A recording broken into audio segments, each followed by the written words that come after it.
കഴിഞ്ഞ ദിവസം ഒരു പേഷ്യൻ്റ് വിളിച്ചിട്ട് എന്നോട് ചോദിച്ചു, ഡോക്ടറെ ചെറിയൊരു ചുമ പെട്ടെന്ന് തുടങ്ങിയതാണ്, പനിയോ കഫക്കെട്ടൊന്നുമില്ല, നിങ്ങൾക്ക് എന്തെങ്കിലും ഹോം റെമഡീസ് പറഞ്ഞു തരാൻ പറ്റുമെന്ന് ചോദിച്ചു. അപ്പോൾ അയാൾക്ക് കുറച്ച് ടിപ്സുകൾ പറഞ്ഞു കൊടുത്തു, കുറച്ചൊരു ഹോം റെമഡീസും കുറച്ച് ടിപ്സും പറഞ്ഞു കൊടുത്തു. അതെന്താണെന്നാണ് ഞാൻ ഇവിടെ പറയാൻ പോകുന്നത്.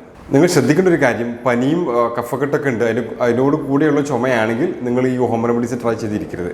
തീർച്ചയായിട്ടും ഡോക്ടറെ കാണിക്കുന്നത് വേണം. അതല്ലെങ്കിൽ ദീർഘകാലമായിട്ടുള്ള ചുമയാണ്, മിക്കവാറും അലർജിക് ടൈപ്പ് ചുമകളാവും. ഹോമിയോപ്പതിയിൽ വളരെ ഫലപ്രദമായ മരുന്നുകളുണ്ട്. പെട്ടെന്നൊരു ചുമ വന്ന് വേറെ ഇഷ്യൂസ് ഒന്നും ഇല്ല, അങ്ങനെയൊക്കെയാണെങ്കിൽ ഞാൻ പറയാൻ പോകുന്ന ഹോം റെമഡീസ് നിങ്ങൾക്ക് ട്രൈ ചെയ്യാൻ പറ്റും. ഒന്നാമത്തെ ടിപ്പ്, ഒരു ഗ്ലാസ് ചുടുവെള്ളത്തിൽ ഒരു സ്പൂണ് തേൻ മിക്സ് ചെയ്തിട്ട് കുടിക്കാം. അത് ത്രോട്ടൊക്കെ ഒന്ന് ലൂസൺ ചെയ്യാനും അവിടുത്തെ ഇറിറ്റേഷൻസ് കുറക്കാനൊക്കെ ഹെൽപ്പ് ചെയ്യും. രണ്ടാമത് നിങ്ങൾക്ക് ചെയ്യാൻ പറ്റിയൊരു കാര്യം ഇഞ്ചി ചായയാണ്.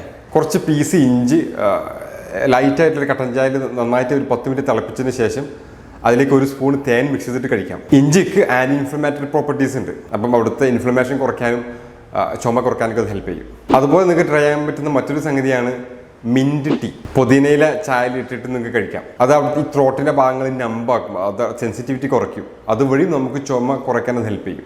അതുപോലെ തന്നെ ഉപ്പിട്ട് ഇളം ചുടുവെള്ളം ഉപയോഗിച്ച് നിങ്ങൾക്ക് തൊണ്ട ഗാർഗിൾ ചെയ്യാൻ പറ്റും. അങ്ങനെ ഗാർഗിൾ ചെയ്യുമ്പോഴും ഈ തൊണ്ടയിൽ ഇറിറ്റേഷൻ ഉണ്ടാകുന്ന ചുമയൊക്കെ അത് കുറയ്ക്കാൻ ഹെൽപ്പ് ചെയ്യും. ഒന്നിലധികം ദിവസം ചുമ നീണ്ടു നിൽക്കുകയാണ്, നിങ്ങൾ ഈ ഹോം റെമഡീസ് വർക്ക് ചെയ്തില്ലെങ്കിൽ തീർച്ചയായിട്ടും ഡോക്ടറെ കാണിക്കണം. ഈ ഇൻഫർമേഷൻ നിങ്ങളുടെ ഫ്രണ്ട്സിനൊക്കെ ഷെയർ ചെയ്ത് കൊടുക്കുക.